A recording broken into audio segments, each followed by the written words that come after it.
Apa yang membuat masyarakat takut dengan polisi? Tidak lain tidak bukan adalah karena kewenangannya untuk memenjarakan orang. Selain daripada itu, tidak ada orang yang takut dengan polisi. Karena sekarang ini, ya kan, polisi kita ini ada yang aneh-aneh. Sudah lebih banyak yang aneh-aneh, yang benar jadi salah, pelapor jadi tersangka. Inilah yang membuat masyarakat menjadi takut dengan polisi. Bukan karena wibawanya, bukan karena integritasnya, bukan karena keberpihakannya terhadap peraturan perundang-undangan terhadap negara, bukan.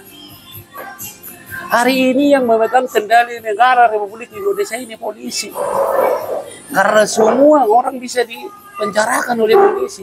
Mau jaksa, mau hakim, bisa dipenjarakan oleh polisi. Karena mereka adalah penyidik umum. Inilah yang ditakuti masyarakat terhadap polisi. Sehingga semua yang mengendalikan proses hukum itu di bawah bayang-bayang dari kepolisian negara Republik Indonesia. Ini oknum ya, oknum. Tapi karena ini sudah seperti menginstitusi, maka orang susah untuk membedakan mana sih yang oknum, mana yang tidak oknum. Bahkan belakangan ini polisi ini sudah mulai merambat lagi ke hubungan keperdataan. Sepertinya mereka yang berwenang untuk menentukan siapa yang lebih berwenang atas suatu objek. Padahal sesungguhnya itu bukan kewenangan kepolisian. Kewenangan kepolisian adalah terkait dengan kejahatan. Kejahatan. Bukan terhadap kebenaran orang. Ya kan? Nah kalau ada sengketa tanah nanti mereka ini akan masuk sebagai pihak. Apa yang digunakan oleh mereka untuk mengintimidasi pihak lawan dari seseorang ini, ya tentukan ancaman hukuman itu, ancaman penjara. Karena bagi mereka bahwa soal terbukti tidak terbukti itu persoalan belakangan.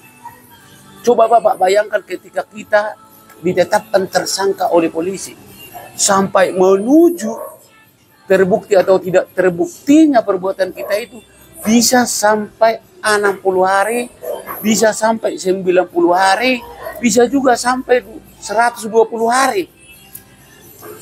Coba Bapak bayangkan ketika kita di penjara 60 hari, 90 hari, 120 hari. Apa enggak menggigit? Inilah yang menjadi senjata pamungkas dari kepolisian. Kalau demikian adanya apa bedanya kepolisian kita ini dengan ormas di zaman Orde Baru? Bahkan sekarang kepolisian kita ini sudah menjadi alat kekuasaan. Asalkan berseberangan dengan kekuasaan, mereka lah yang digunakan untuk memukul mundur, untuk mengintimidasi sehingga dapat dilanggengkan kekuasaan yang zalim itu. Ya, ini harus saya sampaikan supaya masyarakat semua melek untuk mengkritisi lembaga kepolisian kita. Karena itu adalah lembaga negara, bukan lembaga swasta.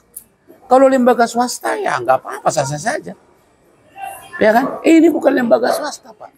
Tetapi dia memiliki upaya paksa, yaitu menetapkan seseorang tersangka, melakukan penggeledahan, melakukan penahanan. Coba Bapak bayangkan kewenangan yang dimiliki ini ketika ini ditangani oleh penyidik yang zalim, kepolisian yang zalim. Apa tidak hancur negara? Ya, itu tanggapan saya pagi hari ini. Sekian dan terima kasih.